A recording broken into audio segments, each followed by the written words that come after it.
ओम शांति। 25 जून 2022 बाबा के आज के महावाक्य हैं। बाबा समझाते, मीठे बच्चे, सच्चे बाप को अपना सच्चा सच्चा पोता मेल दो। हर बात में श्रीमत लेते, इसमें ही तुम्हारा कल्याण है। तो हर बात में हमें श्रीमत लेनी है बाबा से और अपना सच्चा सच्चा पोता मेल भी बाबा को देना है। श्रीमत तो ले ली, लेकिन क्या उस श्रीमत पर हम चले भी? तो ऐसा सच्चा सच्चा अपना चार्ट बाबा को देंगे, तभी हमारा कल्याण हो सकता है। प्रश्न है, अभी तुम कौन सा सौदा किस विधि से करते हो? बाबा समझाते, सरेंडर बुद्धि बन कहते हो, बाबा मैं आपका हूँ, ये तन मन धन सब आपका है। बाबा फिर कहते, बच्चे स्वर्ग की बादशाही आपकी है, ये है सौदा, परंतु इसमें सच्ची दिल चाहिए, निश्चय भी पक्का चाहिए। अपना सच्चा सच्चा पोता मेल बाप को देना है। बाबा कहते, केवल कहने मात्र नहीं कहना बाबा ये तन मन धन सब आपका, बल्कि सच्ची दिल से बाबा के आगे सरेंडर होना है, तभी स्वर्ग की बादशाही मिलेगी। अपना सच्चा सच्चा पोता मेल बाबा को देना है। गीत है, तुम ही हो माता पिता तुम ही हो। ओम शांति। बाप बैठ बच्चों को समझाते हैं। बच्चे जानते हैं, अभी हम ब्रह्मा कुमार कुमारियाँ श्रीमत का अर्थ तो जान चुके हैं। शिव बाबा की मत से हम फिर से आदि सनातन देवी देवता धर्म की स्थापना कर रहे हैं। ये तुम हर एक को पता है। बरोबर कल्प कल्प परम पिता परमात्मा आ करके ब्रह्मा द्वारा बच्चे अडॉप्ट करते हैं। तुम एडॉप्टेड ब्राह्मण ठहरे, गोद ली हुई है। आदि सनातन देवी देवता धर्म जो प्राय लोप हो चुका है, वे श्रीमत पर हम फिर से स्थापन कर रहे हैं। और हूबहू कल्प पहले मुआफिक जो भी एक्ट चलती है, शिक्षा मिलती है, कल्प पहले मुआफिक ड्रामा अनुसार हम एक्ट कर रहे हैं। जानते हैं हम श्रीमत पर अपना दैवी स्वराज्य स्थापन कर रहे हैं। जो जो जितना पुरुषार्थ करेंगे, क्योंकि सेना में कोई सतो प्रधान पुरुषार्थी, कोई सतो, कोई रजो पुरुषार्थी हैं, कोई महारथी, कोई घोड़े सवार, कोई प्यादे, ये नाम दिए हैं। बच्चों को खुशी होती है, हम गुप्त हैं। स्थूल हथियार आदि कुछ चलाने नहीं हैं। देवियों को हथियार आदि जो दिखाते हैं, वे हैं ज्ञान के अस्त्र शस्त्र। हथियारों का जिस्मानी बाहुबल हो गया। मनुष्यों को ये पता ही नहीं है कि स्थूल तलवार आदि नहीं उठाते हैं, इनको ज्ञान के बाण कहा जाता है। चतुर्भुज में जो अलंकार दिखाते हैं, उसमें भी ज्ञान का शंख है, ज्ञान का चक्र, ज्ञान की गदा है। सब ज्ञान की बातें हैं। समझाया भी जाता है, गृहस्थ व्यवहार में कमल फूल समान रहो तो कमल फूल भी देते हैं। अभी तुम प्रैक्टिकल एक्ट में हो। कमल फूल समान गृहस्थ व्यवहार में रहते हुए तुम्हारी बुद्धि में ज्ञान है। हम एक बाप को याद करते हैं, ये कर्म योग संन्यास है। अपनी रचना की भी संभाल करनी है। अभी तुम समझते हो कि पहले दुख का ही व्यवहार था, एक दो को दुख ही देते रहते थे। यहाँ का सुख तो कागविष्टा समान छीछी है, विष्टा के कीड़े बन गए हैं। बच्चे समझते हैं, रात दिन का फर्क है। बाप हमें स्वर्ग का मालिक बनाते हैं, अभी हम नर्क के मालिक हैं। नर्क में क्या सुख होगा? तुम बच्चे ये सुनते और समझते हो। बाप बच्चों को ये नॉलेज समझा रहे हैं। बच्चों के लिए ही स्वर्ग है। बच्चे ही अच्छी रीति समझते होंगे नंबरवार पुरुषार्थ अनुसार। पहले पहले तो निश्चय चाहिए। निश्चय बुद्धि विजयंती। निश्चय पक्का होगा तो वे निश्चय में ही रहेगा। एक तो शिव बाबा की याद रहेगी और खुशी का पारा चढ़ा रहेगा। एक तो शिव बाबा की याद रहेगी और खुशी का पारा चढ़ा रहेगा। सरेंडर बुद्धि भी होगा। कहते हैं बाबा मैं आपका हूँ, ये तन मन धन सब आपका है। बाप भी कहते हैं स्वर्ग की बादशाही आपकी है। देखो सौदा कैसा है। सच्चा बच्चा बनना पड़े। बाबा कहते कौन कर सकता है ये सौदा? जो बाबा के साथ सच्चा होकर चले, जो सच में ही तन मन धन बुद्धि सहित बाबा के आगे सरेंडर हो जाए। बाप को सब मालूम पड़े कि बच्चे के पास क्या है, तो बाबा पूरा पूरा चार्ट लेना चाहते हैं बच्चों का। हम क्या देते हैं, तुम्हारे पास क्या है। बाप अच्छी रीति समझाते हैं। मैं गरीब निवाज हूँ। साहूकार धनवान का तो सरेंडर होने में हृदय विधीर्ण होता है। गरीब झट बतलाते हैं ना, सौदागरी करते हैं। धंधा आदि जो करते हैं वे अपनी कमाई से 1-2 पैसा व 4 पैसे निकालते हैं। जो दान के शौकीन होते हैं वे धर्माऊ जास्ती निकालते हैं। जो कुछ करते हैं कहते हैं ईश्वर अर्पणम। इसलिए अल्पकाल का सुख दूसरे जन्म में मिलता है। कोई ने कॉलेज धर्मशाला हॉस्पिटल आदि बनाई तो दूसरे जन्म में उसका फ़ायदा मिलता है। पुण्य आत्मा बनते हैं, उनकी हेल्थ अच्छी रहेगी। कॉलेज में अच्छी रीति पढ़ेंगे, वे भी सब कुछ मैं ही देता हूँ। साक्षात्कार भी मैं ही कराता हूँ। हर एक का हिसाब किताब भी मेरे पास है। ड्रामा अनुसार पहले से ही नूंधा हुआ है। धन जास्ती है तो मंदिर आदि भी बनाते हैं। वे हुआ धर्माऊ निकालना। अपने कारखाने आदि की कमाई से कुछ पैसा निकाल मंदिर बनवाते हैं। कोई फिर कॉलेज आदि बनवाते हैं।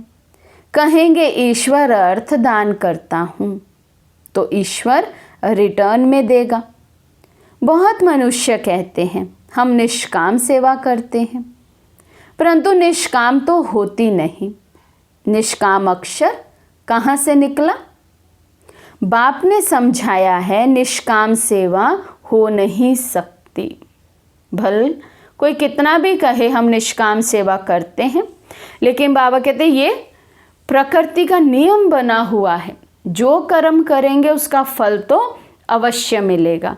केवल एक शिव बाबा ही हैं जो आकर हमें पतित से पावन बनाते हैं। इतना श्रेष्ठ ऊंचते ऊंच कर्तव्य करते, लेकिन रिटर्न में कुछ नहीं लेते। बाकी मनुष्य चाहे या ना चाहे उसके हर कर्म का फल तो उसे प्राप्त होता ही है। इसलिए बाबा कहते निष्काम सेवाधारी कोई नहीं है। फल ज़रूर मिलता है। अब तुम्हें गृहस्थ व्यवहार में तो रहना ही है। नौकरी करनी है, संभालना है। बच्चों को पोता मेल आदि बाप को देना है। कितना बचता है? विनाशी धन उसका भी बाबा कहते पोता मेल बाबा को दो। कितना कमाते हैं, फिर 1 मास के बाद कितना बचता है, उसमें से बाबा के यज्ञ में कितना सफल करते हैं। बाप कहेंगे अच्छा तुम गरीब हो, आमदनी आदि है नहीं, अपनी रचना की पालना भी पूरी नहीं कर सकते हो। अच्छा तुम 1 पैसा दे देना। बाबा देखो ऐसे बच्चों का भी भाग्य कुछ तो बने। तो भल बाबा कहते अपना घर भी मुश्किल से चला रहे हैं।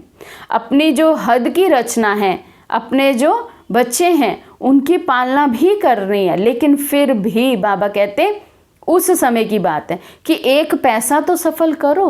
उतना तो दो यज्ञ में। तो बाबा को कितनी चिंता रहती है कि हम बच्चों का भाग्य किसी ना किसी रीति से तो बने। अच्छा, तुम 1 पैसा दे देना, यही तुम्हारी अविनाशी 21 जन्मों की कमाई है।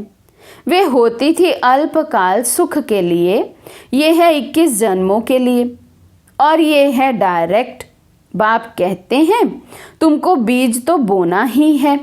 सुदामे ने मुट्ठी चावल दिया, 21 जन्मों के लिए महल मिल गया, क्योंकि गरीब था। तो बाबा कहते कोई कितना भी गरीब क्यों ना हो, लेकिन हर एक आत्मा को कुछ ना कुछ अपनी आमदनी से अपने धन को यज्ञ में सफल करना ही है।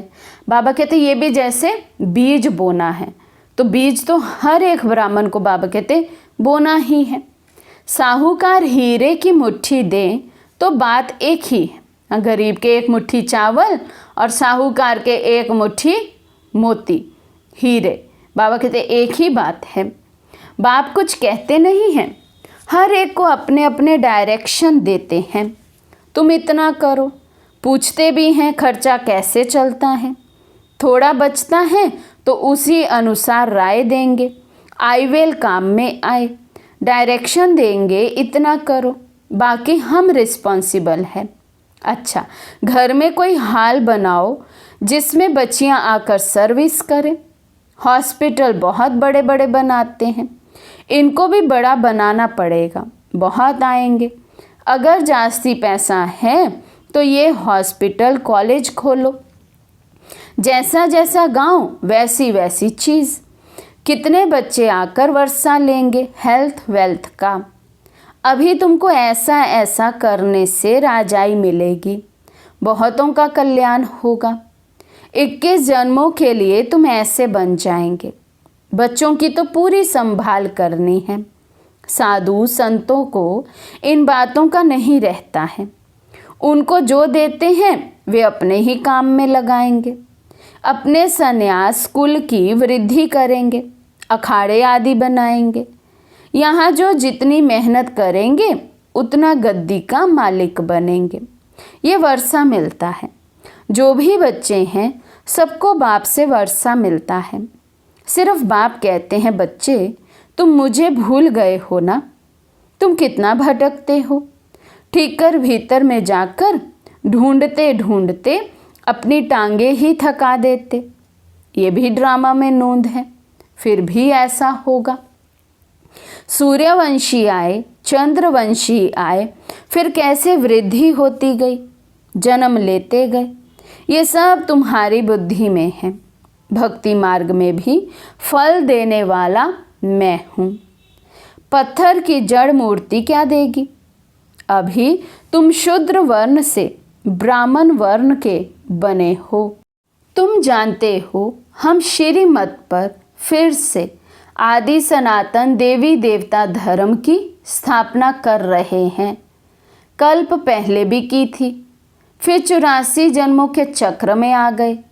बाकी इस्लामी बौद्धी आदि ये सब बाई प्लॉट्स हैं।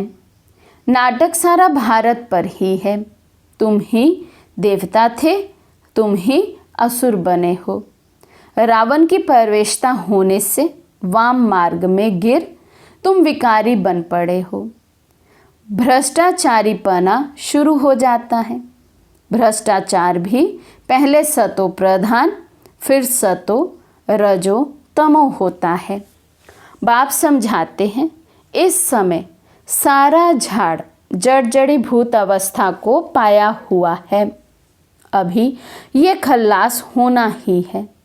जो देवता धर्म नहीं है वे फिर से स्थापन होना है।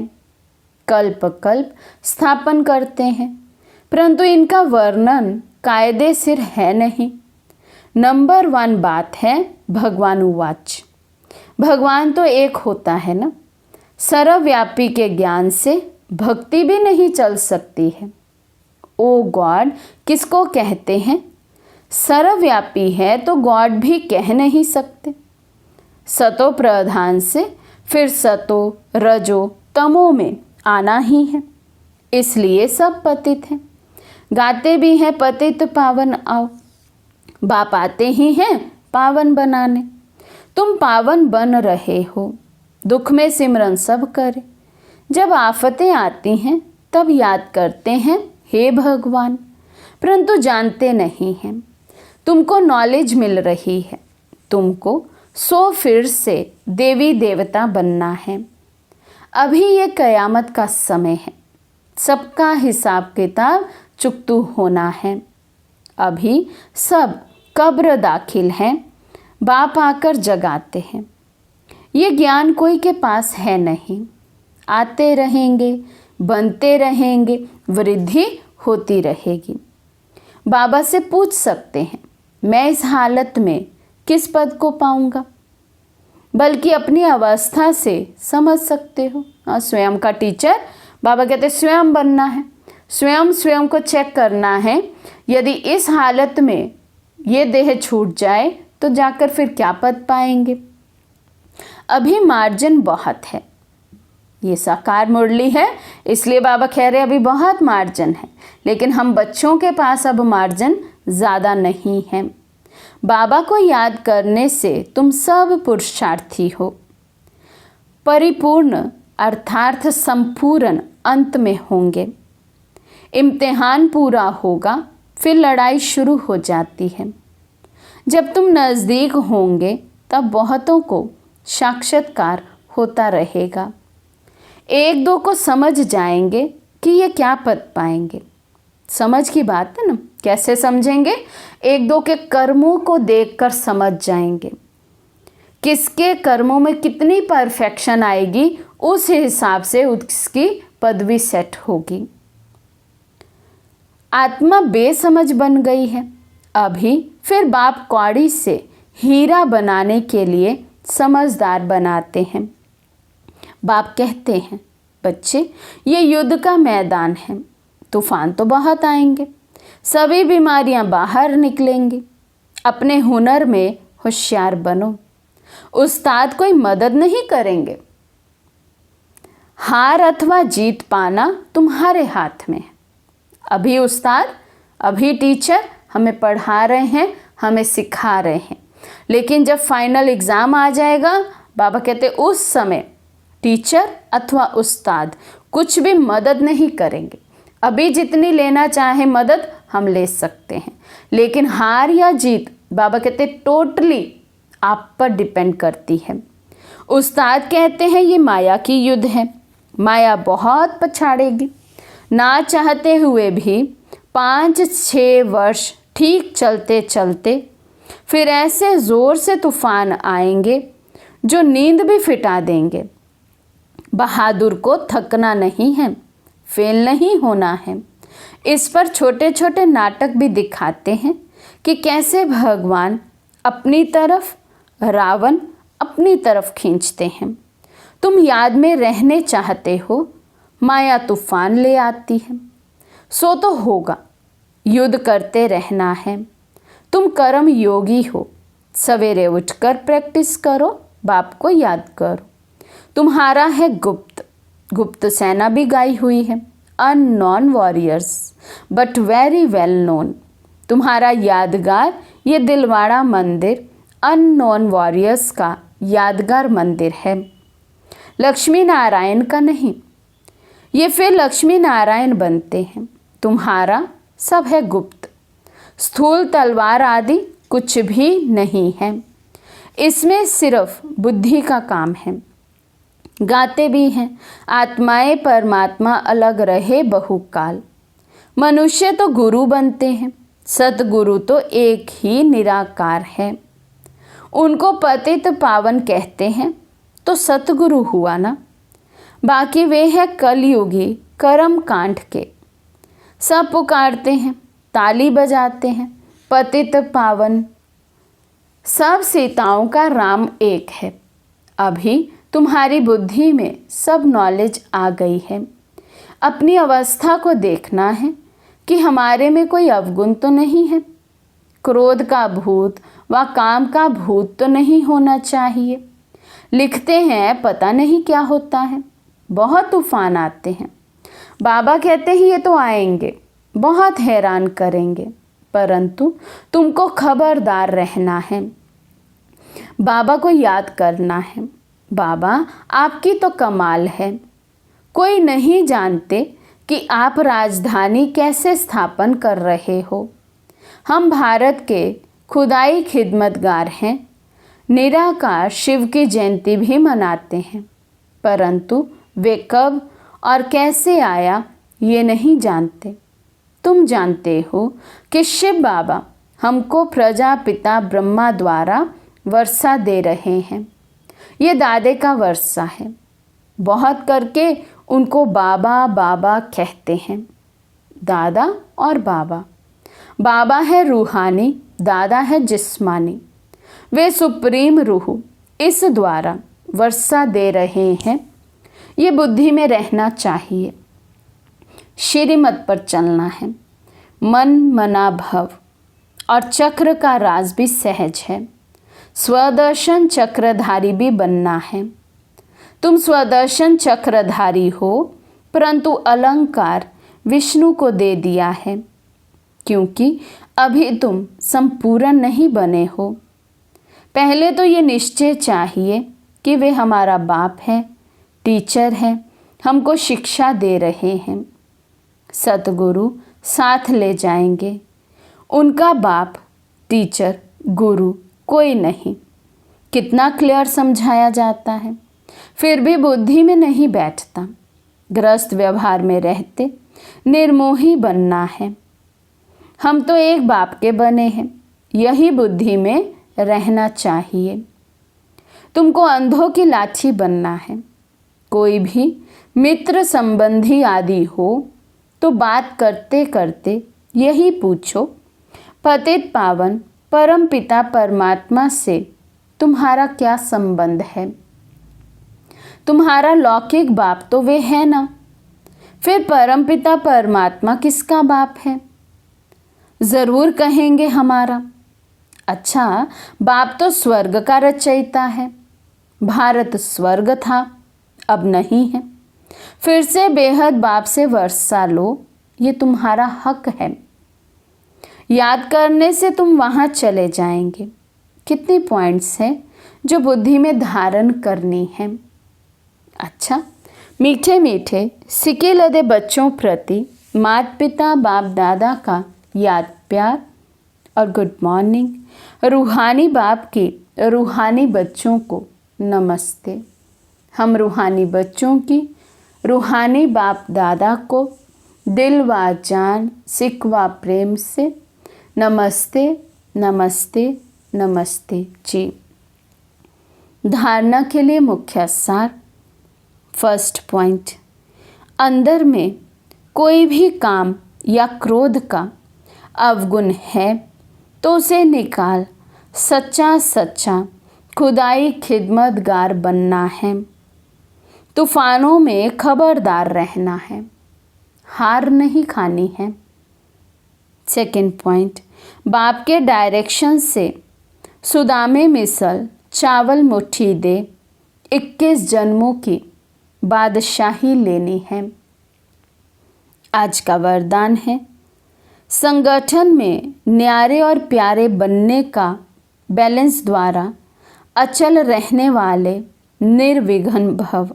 संगठन में न्यारे और प्यारे बनने के बैलेंस द्वारा अचल रहने वाले निर्विघ्न भव। जैसे बाप बड़े से बड़े परिवार वाला है, लेकिन जितना बड़ा परिवार है उतना ही न्यारा और सर्व का प्यारा है। ऐसे फॉलो फादर करो। संगठन में रहते सदा निर्विघ्न और संतुष्ट रहने के लिए जितनी सेवा उतना ही न्यारापन हो। कितना भी कोई हिलावे, एक तरफ एक डिस्टर्ब करे, दूसरे तरफ दूसरा, कोई सेल्वेशन नहीं मिले। कोई इंसल्ट कर दे, लेकिन संकल्प में भी अचल रहे, तब कहेंगे निर्विघ्न आत्मा। स्लोगन है, देही अभिमानी स्थिति द्वारा तन मन की हलचल को समाप्त करने वाले ही अचल अडोल रहते हैं। देही अभिमानी स्थिति द्वारा तन मन की हलचल को समाप्त करने वाले ही अचल अडोल रहते हैं। अच्छा, ओम शांति।